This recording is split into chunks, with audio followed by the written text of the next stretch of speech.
खुलुमबाय इनसाइड एनिनि बर' रादाबखौ फरायदों आं सुक्रजित बसुमतारिया। कभिड-19 बेरामनि साग्लोबनाया दासिमबो जोबनानै थाङाखै।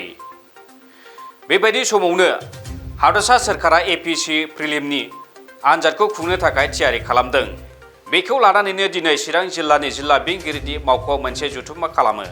बे जथुम्मायाव चिरां जिल्लानि जिल्ला बेंगिरिजों लोगोसे चिरांनि पुलिस बिबानगिरि, खौरांगिरि आरो माखासे मावख'गिरिफ्रा बाहागो लायो।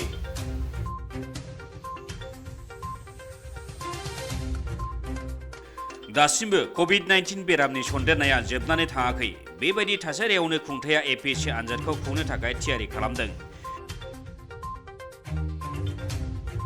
बे एपिएससि प्रिलिमिनारि आनजाद खुंनो लानायजों सोमोन्दो लाखिनानै दिनै चिरां जिल्लानि जिल्ला बेंगिरिनि जथुमसालियाव जिल्ला बेंगिरि, चिरां जिल्ला पुलिस बिफान, खौरांगिरि आरो माखासे सोरखारि साख्रि आवलाफोरखौ लानानै गोथौयै सावरायलायनाय जायो।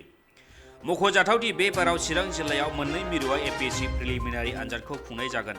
बे मोननै आनजाद मिरुआ जाबाय काजलगाव गोजौ फरायसालि आरो काजलगाव इउएन हायार सेकेन्डारि। आनजाद मिरुआ कभिड-19 बेरामनि टेस्ट खालामनाय जागोन।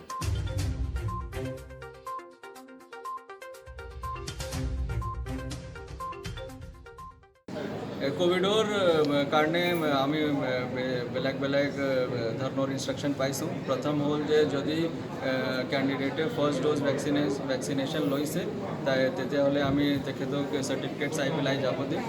আৰু যদি কেণ্ডিডেটে 72 ঘণ্টাৰ ভিতৰত RT-PCR চাৰ্টিফিকেট বা 48 ঘণ্টাৰ ভিতৰত ৰেড চাৰ্টিফিকেট প্ৰডিউচ কৰে তেখেতক আমি যাব দিম। যদি এইটো নাথাকে তেতিয়াহ'লে আমি চেণ্টাৰত RT-PCR আৰু ৰেড টেষ্ট কৰিম। যদি ৰেড পজিটিভ ওলাই যায় তেতিয়াহ'লে কেণ্ডিডেটক পৰীক্ষা আমি দিব নোৱাৰোঁ। এইকাৰণে মই আপিল কৰিছোঁ যে সোনকালে ফাৰ্ষ্ট ড'জ ভেকচিন ল'লে আপুনি এক্সাম দিব পাৰিব। আমাৰ প্ৰত্যেক হস্পিটেল চেণ্টাৰত এতিয়া আমি ভেকচিনেশ্যন চেণ্টাৰ লগাইছোঁ। এইটো ইয়াৰ লাভ কেণ্ডিডেটে ল'ব পাৰে।